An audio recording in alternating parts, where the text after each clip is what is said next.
خپله مور مې دروغجنه وه. د یو 8 کلن ماشوم مور مړه شوه.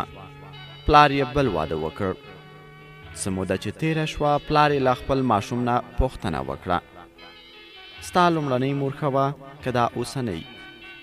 ماشوم په معصومه ژبه ځواب ورکړ: اوسنۍ.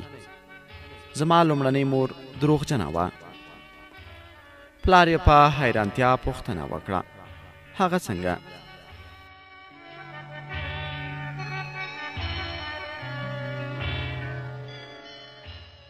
ماشوم په خواره خوله وویل: کله چې هغه ژوندۍ وه نو ما به لوبې کولې، شوخي او ورانی به مې کاوه.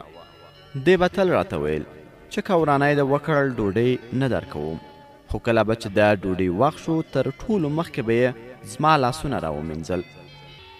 دا اوسنۍ مور مې هسې نه ده. تېره ورځ ما ورانی وکړ، نو دی راته وویل چې ورانی مه کوه، که نه بیا ډوډۍ نه درکوم. خو ما یې خبرې ته غوږ کېنښود. له پرون نه مې هیڅ نه دي خوړلي. دا مور مې هیڅ دروغ نه وایي.